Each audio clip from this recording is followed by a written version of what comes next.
Olá! Na aula de hoje nós vamos trabalhar duas ações constitucionais, que é o habeas data e o mandado de segurança individual e o mandado de segurança coletivo. Vamos lá, o que é o habeas data?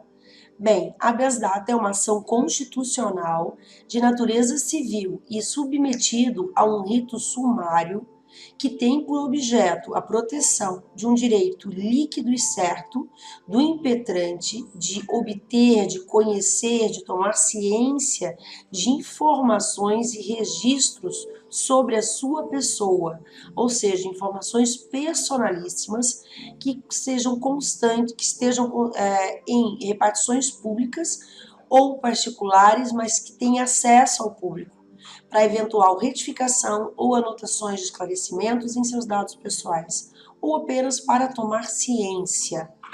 Ok? A fundamentação constitucional está alicerçada no inciso 72 do artigo 5º da Constituição Federal. E ele é regulamentado pela Lei 9.507 de 97. O que diz ali o inciso 72 do artigo 5º da Constituição Federal?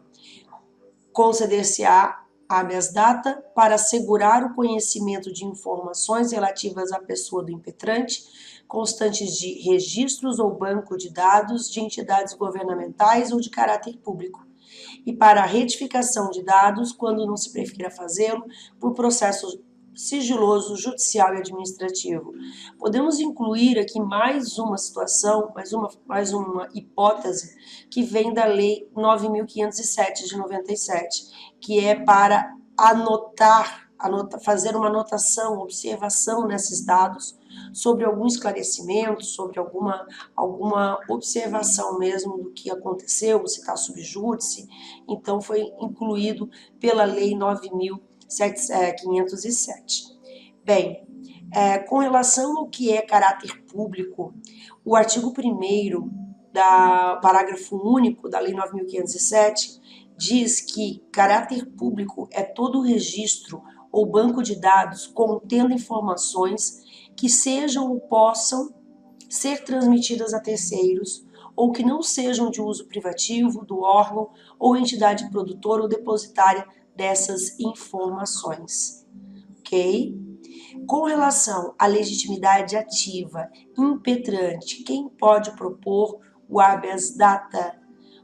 Habeas data só pessoa física ou física natural ou jurídica, brasileira ou estrangeira, mas somente para informações sobre a sua própria pessoa, ou seja, um direito personalíssimo. Somente o titular desse direito é que poderá impetrar o habeas data, ok?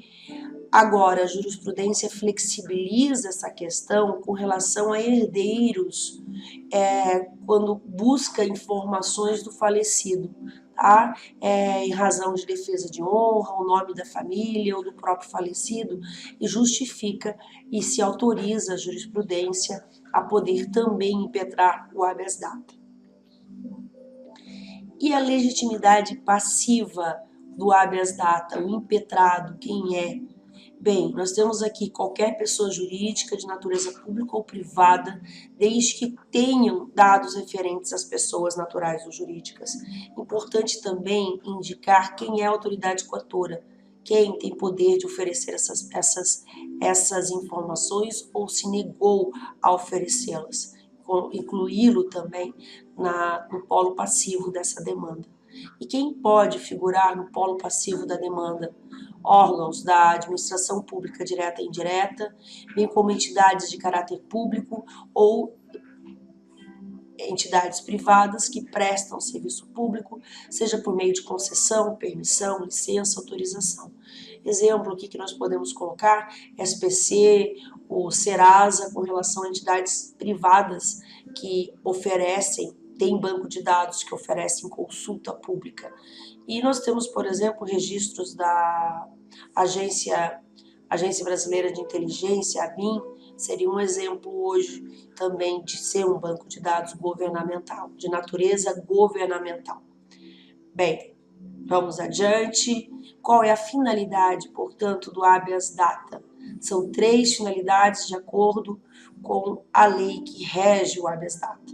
Bem, acessar e conhecer as informações relativas à pessoa do impetrante e constante de bancos de dados de entidades governamentais ou de caráter público, retificá-las, corrigindo-as, atualizando-as ou suprimindo-as e complementando-as, anotando a existência de contestação ou explicação a seu respeito. Quando que é cabível o habeas data?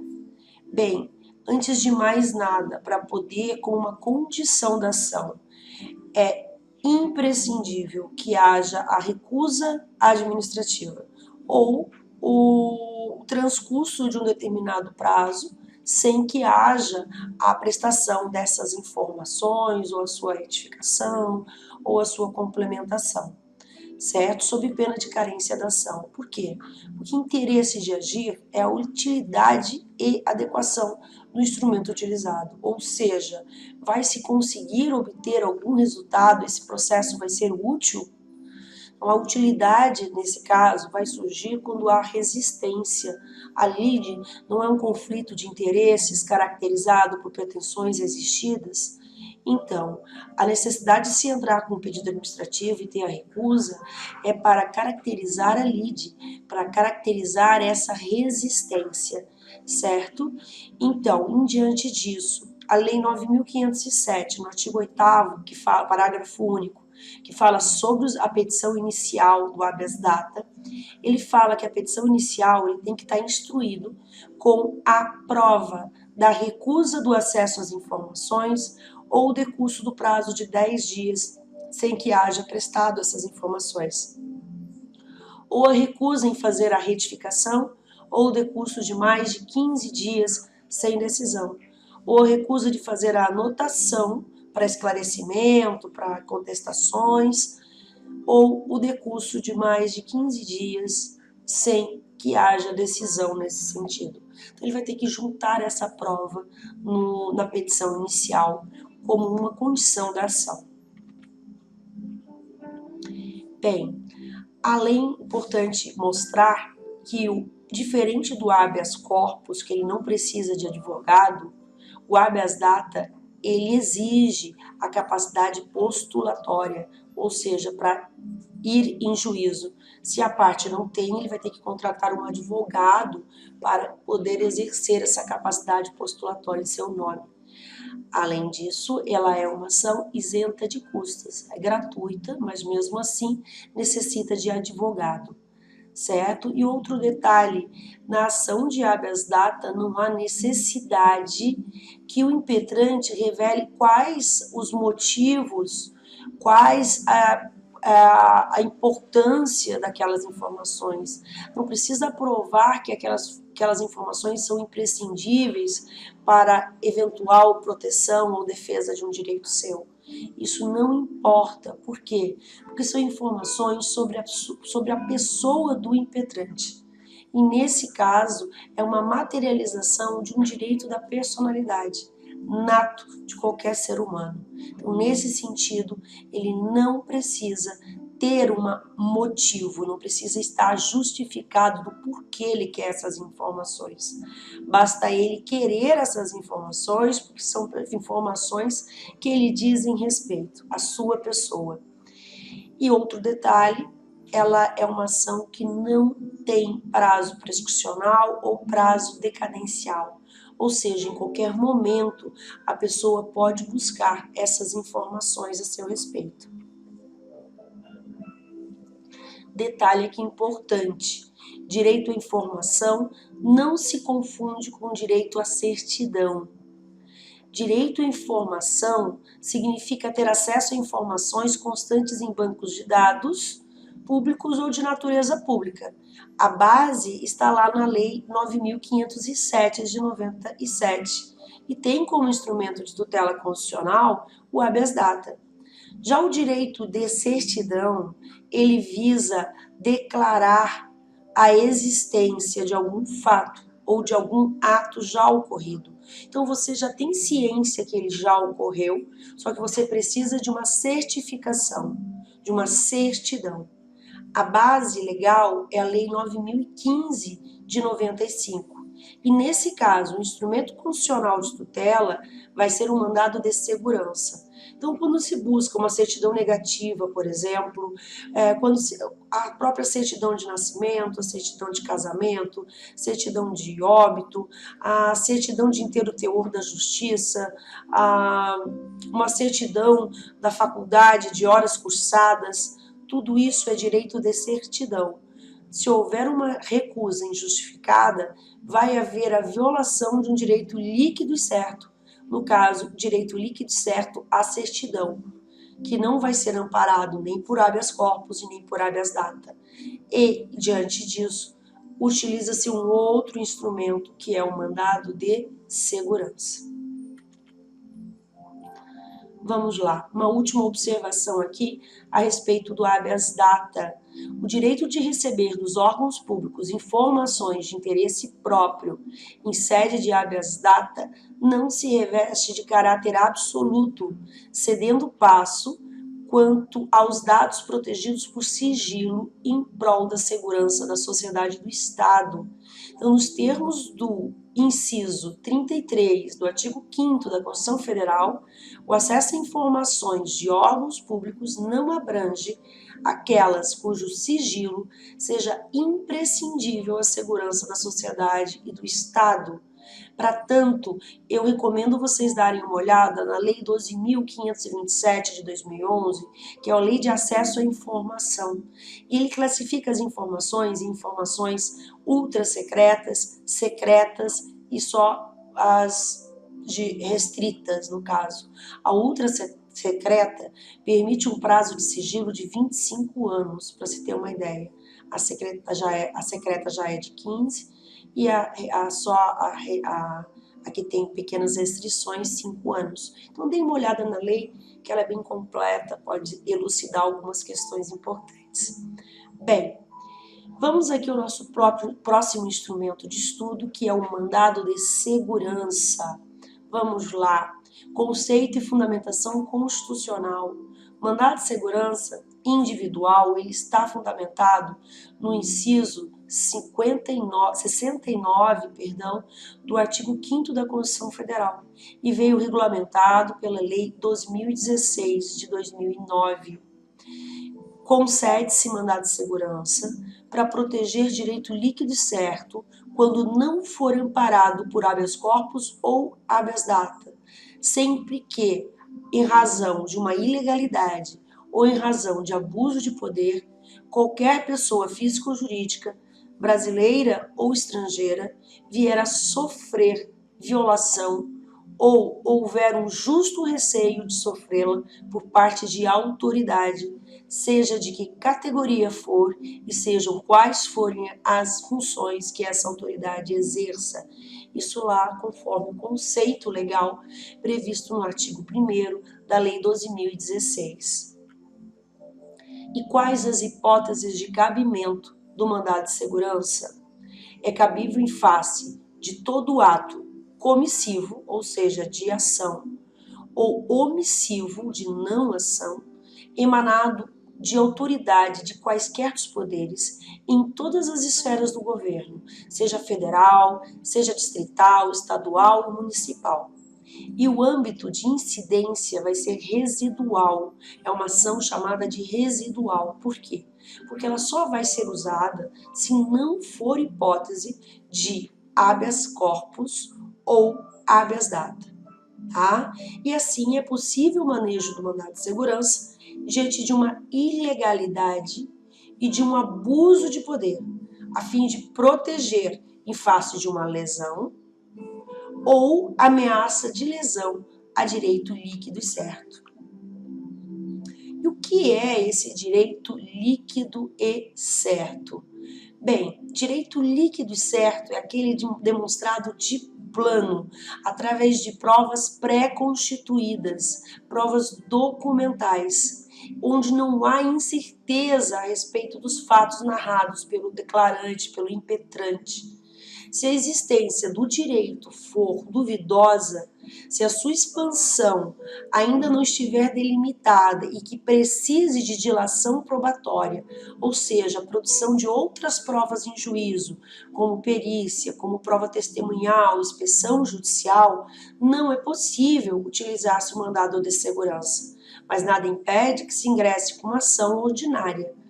Mas não o mandado de segurança. Mandado de segurança é para a proteção de um direito já pré-constituído, certo, onde há essa certeza, onde há essa liquidez. Por isso, direito líquido e certo. Mandado de segurança, portanto, ele é remédio constitucional para a tutela do direito subjetivo, ou seja, das pessoas naturais ou das pessoas jurídicas, e não do direito objetivo. O que é o direito objetivo? As leis, as normas jurídicas. Então, ele não visa a tutela do direito objetivo, ele visa a tutela de um direito subjetivo. Em razão disso, o STF editou a súmula 266, que diz que não cabe mandado de segurança contra a lei em tese. Vamos lá. Quais as espécies que nós temos de mandado de segurança? Nós temos dois, o repressivo e o preventivo. O repressivo visa reparar uma ilegalidade ou abuso de poder já praticado, enquanto que o preventivo ocorre quando se destina a afastar uma ameaça de lesão a um direito líquido e certo do impetrante. Ambas permite-se o uso das liminares, que vão antecipar resultados ou evitar que haja o perecimento de direitos. Legitimação ativa. Quem pode ser o impetrante nesse caso? É o titular do direito líquido e certo, não amparado por habeas corpus e habeas data, que tem legitimidade ativa para propor o mandado de segurança. Pode ser qualquer pessoa, natural, jurídica, brasileira ou estrangeira. Inclusive, as pessoas sem personalidade jurídica, como as universalidades reconhecidas por lei, embora sem personalidade jurídica, elas possuem capacidade processual para a defesa dos seus direitos. Exemplo aqui, o espólio, por exemplo. Órgãos públicos também, apesar de não terem personalidade jurídica, eles podem também estar em juízo como titulares de direito quando vão na defesa, no caso das suas prerrogativas ou atribuições, na Assembleia Legislativa, ingressando, por exemplo, com mandado de segurança. E os agentes políticos também podem utilizar-se do mandado de segurança para defender as suas atribuições e suas prerrogativas. Bem, um exemplo muito comum que eu gosto de trabalhar é a questão do mandado de segurança impetrado por parlamentar para assegurar o seu direito líquido e certo ao devido processo legislativo. Como assim? Quando ele está lá na Assembleia Legislativa, a Câmara dos Deputados, o Senado Federal, ele vê uma abusividade, ele vê uma violação da Constituição, ele impugna isso e assim mesmo se dá continuidade, a impugnação dele é indeferida e ele vê que houve uma violação da Constituição e que aquela lei que nem nasceu ainda já está viciada. Ele pode entrar com mandado de segurança para assegurar esse direito líquido e certo que ele tem ao devido processo legislativo, porque isso envolve o exercício das suas prerrogativas e das suas atribuições como legislador. Ok? O Ministério Público também pode propor o mandado de segurança. Vamos lá. E o impetrado? Quem pode ser o impetrado no mandado de segurança? Nesse caso, é a pessoa natural, é a autoridade coatora que praticou, determinou ou ordenou a prática do ato. E especificamente a execução ou inexecução do ato impugnado. Ele vai responder pelas suas consequências administrativas e que ele tenha competência também para corrigir a ilegalidade, podendo a pessoa jurídica de direito público, da qual faça parte, ingressar como litisconsorte. Aí a pessoa jurídica entra como litisconsorte, mas é imprescindível, é fundamental que esteja no polo passivo a autoridade coatora, pessoa natural, pessoa física. O prazo decadencial para a propositura do mandado de segurança é de 120 dias, contado da data em que o impetrante tomou ciência oficial do ato abusivo ou ilegal da autoridade coatora. Exemplo, quando saiu a decisão num diário oficial da União, do Estado, o ato impugnado foi tornado público. Nessas situações, através dos registros das publicações oficiais. Então, dali começa a correr o prazo de 120 dias. Se é obrigação de trato sucessivo, a cada nova obrigação vencida, reabre-se um novo prazo de 120 dias. Bem, competência para conhecer e julgar o mandado de segurança. Isso vai ser definida ratione persone, ou seja, em razão de quem é autoridade pública ou agente delegado que foi o coator. Então, é pela qualidade da autoridade coatora que se vai fixar a competência para o mandado de segurança. Lembrando que, se for de autoridades federais, autoridades estaduais, regra geral é o juiz de direito de primeiro grau. Agora, se for juiz de direito, Ministério Público, vai ser para o tribunal respectivo. E aqui tem uma diferença dos demais. O mandado de segurança, ele é contra ato de tribunal, a competência é do próprio tribunal.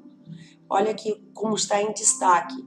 Todos os tribunais têm competência para julgar originariamente os mandados de segurança contra os seus próprios atos, o dos respectivos presidentes e os de suas câmaras, turmas ou sessões, e dos atos e omissões de juízes de primeiro grau vinculados ao tribunal. Então, o que significa isso? Se a autoridade coatora foi o ministro do STJ, o mandado de segurança vai ser para o STJ. Se a autoridade coatora é um ministro do STF, o mandado de segurança vai ser para o STF. Se a autoridade coatora é um juiz desembargador do Tribunal de Justiça, o mandado de segurança vai ser para o respectivo Tribunal de Justiça. Se a autoridade coatora é um desembargador federal, o mandado de segurança vai para o Tribunal Regional Federal respectivo, ao qual se vincula aquele desembargador. Detalhe, o Ministério Público, ele tem intervenção obrigatória em todas as lides de mandado de segurança. E outro detalhe com relação à desistência, é possível desistir do mandado de segurança individual? Sim, é permitido desde que não tenha ocorrido decisão. Até antes da decisão, pode-se desistir livremente e sem a anuência, não há necessidade da anuência da parte contrária. Bem, por fim, nós temos ao lado do mandado de segurança individual, nós temos o mandado de segurança coletivo. O mandado de segurança coletivo, ele está lá no inciso 70 do artigo 5º, a linha A e B da Constituição Federal. E ele trata do quê? Eu coloquei em 3 aqui para não ter confusões, ok? Partido político com representação no Congresso Nacional, organização sindical ou de classe legalmente constituído e associação legalmente constituída em funcionamento há pelo menos 1 ano em defesa dos interesses de seus membros ou associados. Então, o que nós temos aqui? Partido político com representação no Congresso Nacional. Significa que o partido, para poder entrar com mandado de segurança coletivo, ele tem que ter pelo menos um membro dele eleito como deputado federal ou como senador. Organização sindical, entidade de classe legalmente constituído para defender o interesse dos seus membros ou associados. Com relação a partido político, a organização sindical, entidade de classe, partido político, não precisa de 1 ano de constituição, não é exigido esse ano. Agora, para a associação, são as associações civis, elas têm que estar, além de legalmente constituída, ela tem que estar em funcionamento há pelo menos 1 ano para legitimá-la ao manejo da ação, no caso, ação constitucional de mandado de segurança coletivo. Bem, qual a diferença entre o mandado de segurança individual e o mandado de segurança coletivo? Bem, o o mandado de segurança individual, ele envolve uma pretensão individual da pessoa, mesmo que ocorra através de um litisconsórcio ativo. Eu tenho lá um mandado de segurança interposto por A, B e C contra uma comissão de concurso, que teve uma situação lá abusiva.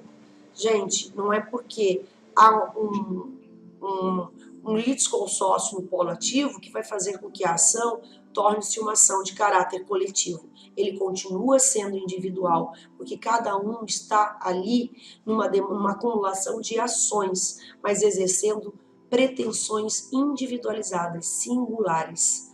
Agora, o mandado de segurança coletivo, ele é de um grupo, de uma categoria ou coletividade, como se pode se observar da leitura do artigo 21 da Lei 12.016, que ele traz duas hipóteses para exercer esses direitos.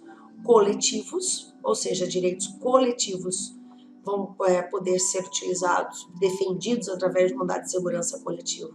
O que é esses direitos coletivos? São os transindividuais, ou seja, os que ultrapassam o interesse de apenas uma pessoa, abrange uma coletividade de natureza indivisível, não tem como separar o benefício para um e permitir para os outros, de que seja titular um grupo ou categoria de pessoas ligadas entre si ou com a parte contrária por uma relação jurídica base. É, por exemplo, uma categoria econômica, um sindicato que defende o interesse da categoria dos professores universitários ou dos bancários, das empregadas domésticas, dos metalúrgicos. Então, nós temos um grupo aí, e é esse interesse desse grupo que se busca aqui responder e tutelar por meio do mandado de segurança coletivo.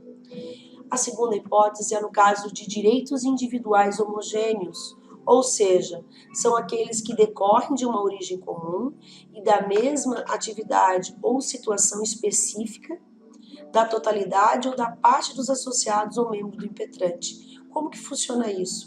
É um direito individual, mas ele ganha um status de direito coletivo, lato sensu, para que possa ter uma tutela diferenciada. Aí, nesse caso aí, vai poder ingressar com mandado de segurança coletivo em prol, por exemplo, de alguns pescadores que foram atingidos por um derramamento de óleo. Seria um direito individual homogêneo, mas que vai poder ser protegido através de uma tutela coletiva. Bem, aqui finaliza então essa nossa aula de hoje com relação ao habeas data e ao mandado de segurança, um aulão relâmpago, bem rápido, menos de 30 minutos, mas só para relembrar alguns conceitos, para revisar algumas notas específicas. Espero que vocês tenham compreendido. Se compreenderam, fico feliz em saber e, havendo dúvidas, eu estou à disposição. Grande abraço, até a próxima.